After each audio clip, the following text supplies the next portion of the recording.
Oi, gente, tudo bem? Vamos aqui dar continuidade ao nosso tema, trato gastrointestinal, fisiologia do trato gastrointestinal. Tivemos uma primeira aula, onde eu falei de uma forma geral do trato gastrointestinal e foquei bastante na motilidade gástrica não, do trato gastrointestinal. Temos uma aula agora, a aula 2, onde a gente vai falar de secreções do trato gastrointestinal. Lembrando que as secreções gástricas vai ser dado numa aula separada, né, para a gente focar mais na secreção gástrica. E temos uma terceira aula onde eu tenho o passo a passo do processo digestório. Então, para quem não me conhece, sou a professora Priscila e nós vamos dar continuidade aqui ao trato gastrointestinal, às aulas do trato gastrointestinal.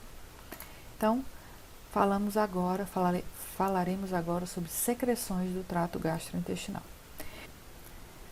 Então, no nosso trato gastrointestinal, nós temos a produção de uma variedade de secreções, tanto na boca, no estômago, no intestino. Então, essas secreções são enzimas digestivas. Temos as enzimas salivares, pancreáticas, epiteliais da mucosa do estômago e do intestino delgado. Temos as sintetizadas pelo retículo endoplasmático rugoso, vesiculadas, exocitadas, secretadas sobre a forma de proenzima inativa, liberação e controle neural e hormonal. Temos a produção de muco, mucina, pelas glicoproteínas, proteção e lubrificação, secreção pelas células especializadas, pela mucosa e pelas células caliciforme.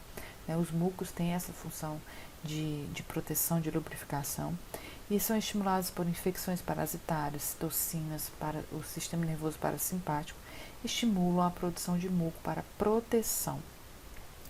E temos ainda a produção de água e de íons.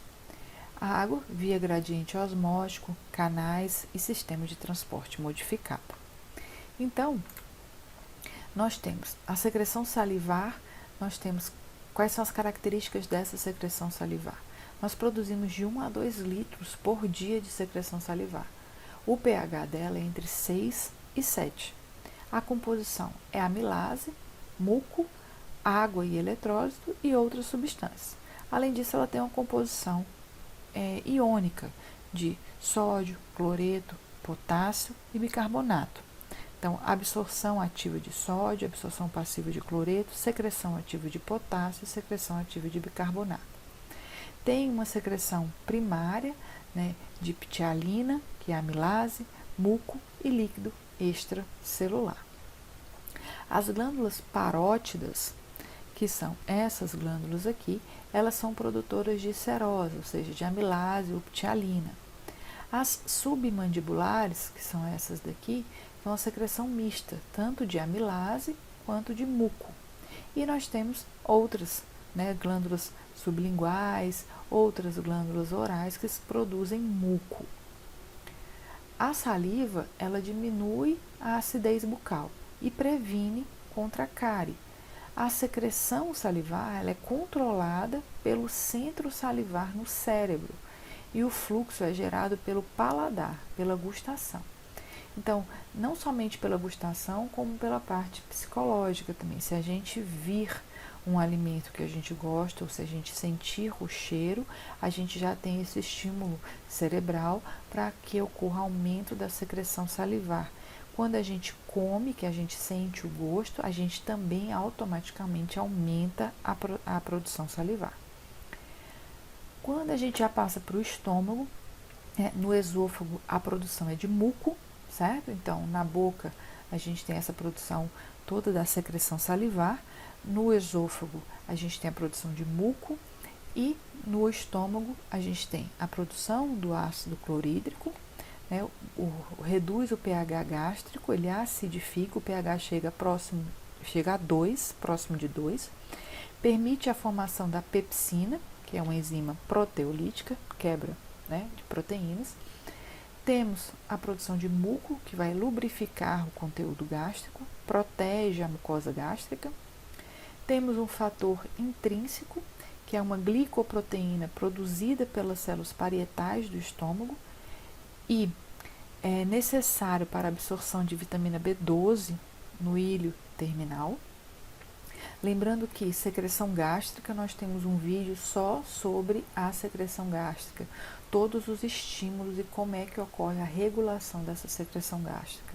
Ok? Assistam essa aula separada.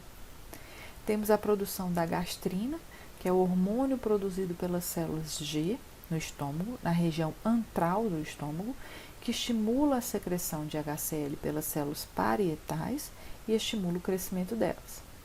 Temos a lipase gástrica, a enzima que hidrolisa os triacilgliceróis, é produzida por células específicas, específicas das glândulas.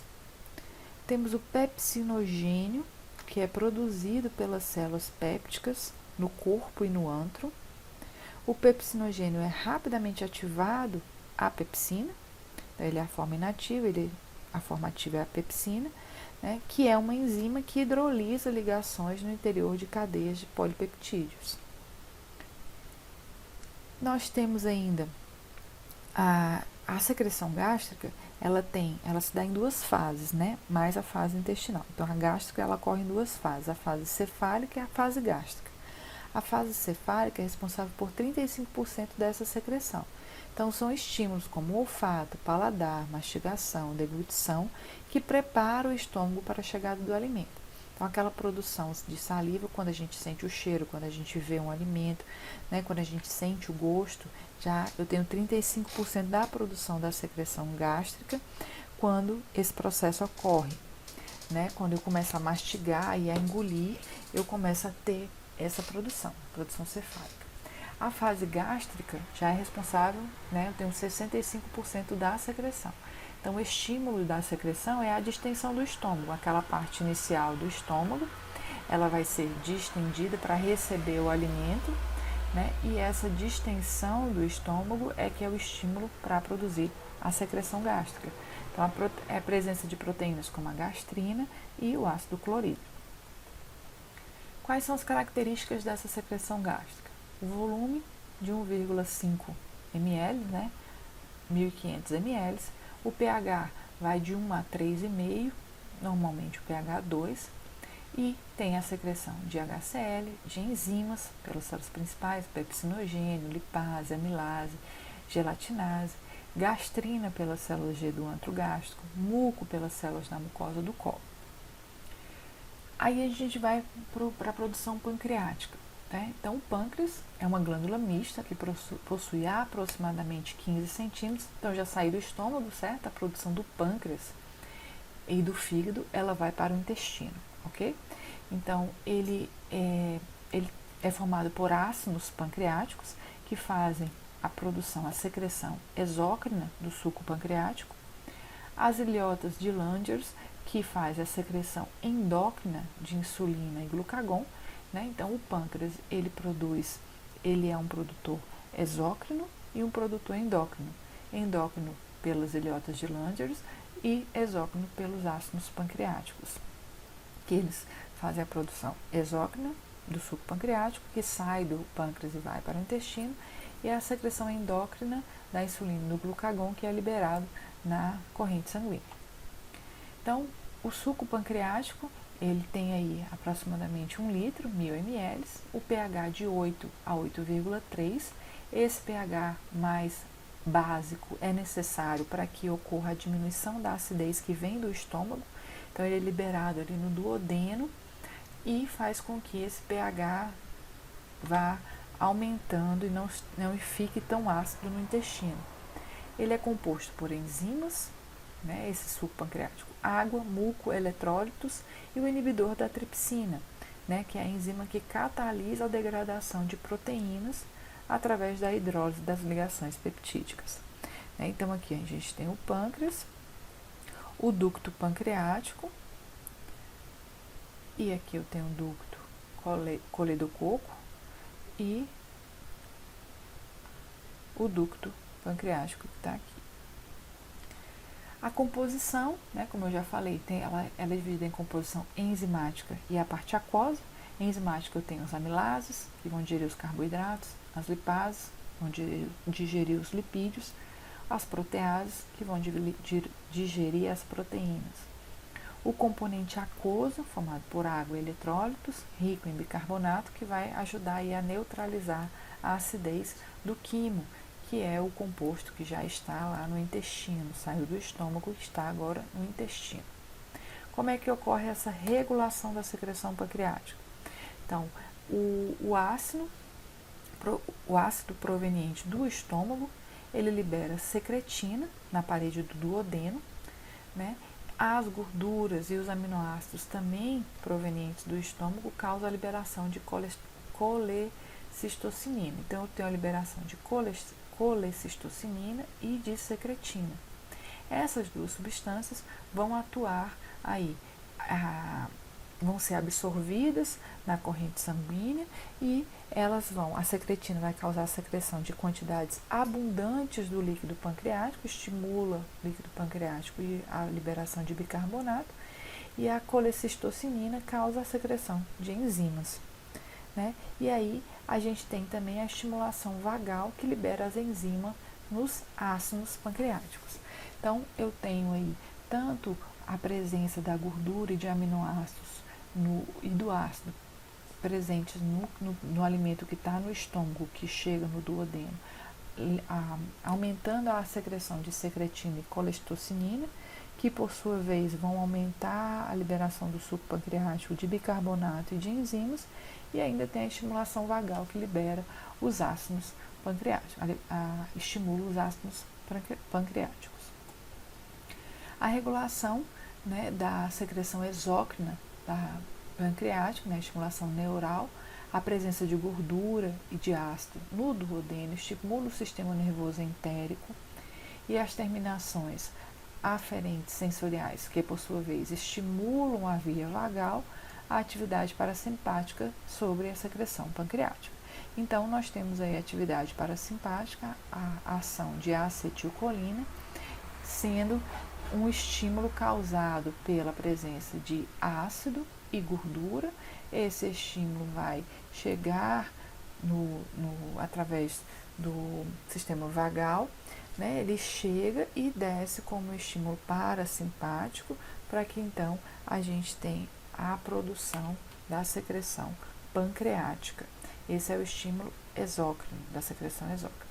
Então, o pâncreas tem dois componentes, né? O pâncreas exócrino, que produz as enzimas pancreáticas, né? A amilase, digestão do amido, a tripsina, das proteínas, e a lipase, das gorduras. Então, são secretadas outras enzimas que promovem a degradação de alimentos mais complexos.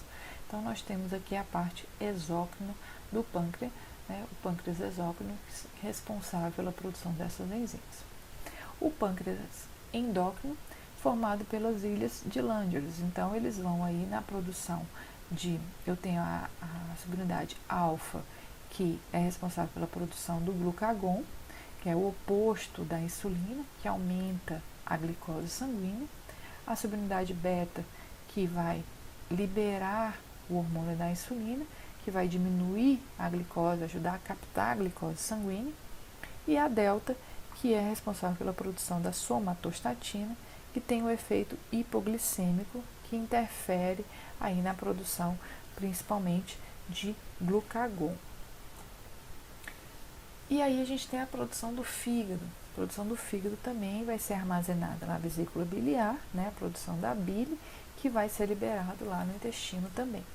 Então, é a mais volumosa de todas as nossas vísceras, né? Ocorre a produção da bile, o armazenamento de ferro e de vitaminas. O fígado, nós temos a realização da glicogênese, da glicogenólise, da gliconeogênese, metabolização de lipídios, síntese de diversas proteínas plasmáticas, desintoxicação do organismo e hematocaterese, que é o processo pelo qual as hemácias e demais elementos figurados do sangue envelhecidos são eliminados da circulação. Então, é o processo de eliminação das hemácias após 120 dias. Certo? Então, o fígado tem todas essas funções, né? Além de outras mais. E a principal aqui que nós estamos falando da secreção, as secreções de digestão, nós temos a produção de bile. Então, Aqui nós temos uma foto do fígado, o lobo direito e o lobo esquerdo, né? E aqui eu tenho a vesícula biliar. Então, a vesícula biliar, nós temos o canal coledococo, ou colédoco, tanto faz, que vai ser por onde vai sair e vai sair a bile, que fica armazenada aqui na vesícula biliar, e vai chegar até o intestino. Então, a função da bile é armazenar, da vesícula biliar é armazenar a bile. Ela não tem outra função a não ser armazenar. Então, uma pessoa que faz uma cirurgia para retirada da vesícula biliar, ela não vai conseguir mais fazer a digestão de gorduras? Não, ela consegue. A diferença é que ela não vai ter o armazenamento de bile. Então, a produção é o que é produzido, é enviado para o intestino, não tem armazenamento, né? Então, é uma produção direta. Então, obviamente, se essa pessoa fizer o consumo de uma quantidade muito grande de gordura, o organismo dela não vai conseguir mandar bile suficiente no mesmo momento para que aquela digestão ocorra, como uma pessoa que tem a vesícula biliar funcionando normalmente, ok? Então, a função da bile da vesícula biliar é somente o armazenamento da bile. O que é a bile, né? A secreção biliar ela é responsável pela emulsificação das gorduras, transporte e absorção dessas gorduras, e a excreção de bilirrubina e de colesterol. Então, a bile, né, é responsável por isso. Então, toda a produção do pâncreas e do fígado é mandada para o intestino delgado. Então, a secreção do intestino delgado ela tem um volume de mais ou menos 1.800 ml. O pH varia de 7,5 a 8, né, conforme vai passando do duodeno, jejum e ilha. A gente viu que lá no duodeno inicialmente é 3,5. Os hormônios do intestino delgado são os aminopeptidases e as disacaridases. E a regulação é feita pelos reflexos locais. Então, no intestino grosso, né, então, voltando aqui, o intestino delgado, ele recebe todas aquelas produções do pâncreas e do fígado, e além disso ele tem produção de aminopeptidase, de disacaridases, e a regulação é feita pelos reflexos locais, ou seja, a passagem das substâncias pelo intestino delgado. Do intestino delgado nós partimos para o intestino grosso, onde o volume de produção já é bem inferior, 200 ml. E a principal produção é de muco. Temos também composto por água e eletrólitos. A principal produção do intestino grosso é muco. O pH já está variando aí de 7,5 a 8 e a regulação também são pelos reflexos locais e estímulos parasimpáticos. Então, resumindo aqui as secreções do trato gastrointestinal, nós temos saliva, né, a principal proteína produzida é a ptialina, né, o pH neutro, tem como substratos polissacarídeos e os produtos formando maltose. O suco gástrico tem pepsina, no suco pancreáticos, quimiotripsina, tripsina, amilopepsina, RNase, DNase, lipase. O suco intestinal entérico, nós temos aí o aminopeptidase, carboxipeptidase, dipeptidase, maltase, sacarase, lactase, são as enzimas produzidas que todos aqui saindo no pâncreas e intestino, todos já com pH alcalino, para digestão de proteínas, né, de carboidratos e gorduras, fazendo com que eles se transformem em moléculas menores para serem absorvidos. Então, qual é a função das secreções do trato gastrointestinal? Fazer com que as moléculas maiores, os polissacarídeos, se transformem, por exemplo, se transformem em moléculas menores para serem absorvidas. Então, nós temos o controle de pH, o controle do tamanho dessas moléculas para que elas sejam absorvidas no intestino e o nosso organismo consiga retirar esses nutrientes. E nós temos aí também o controle, né, que é todo feito a nível do sistema nervoso entérico, justamente com o sistema vagal, onde eu tenho estímulos para a liberação dessas secreções, né, para a absorção de substâncias no nosso intestino, ok? Principalmente no intestino, mas no nosso trato gastrointestinal. Então, a gente fecha aqui a aula 2, falando sobre secreções do trato gastrointestinal. Lembrando vocês que tem um vídeo só sobre secreções gástricas que vocês precisam assistir, que complementa essa aula, ok? Então, são 3 aulas mais o secreção gástrica, são 4 aulas, né? Então, a primeira aula sobre motilidade, a segunda aula sobre secreções do trato gastrointestinal, mais o vídeo sobre as secreções gástricas, que é bem detalhado, e uma última aula que é o passo a passo do processo digestório absortivo, ok? Então, finalizamos por aqui. Eu espero que vocês tenham entendido. Qualquer coisa, entrem em contato comigo. A gente tira todas as dúvidas, não é para ficar com dúvida. Assistam vídeos na sequência, que fica mais fácil o entendimento, ok? E a gente se encontra até a próxima aula.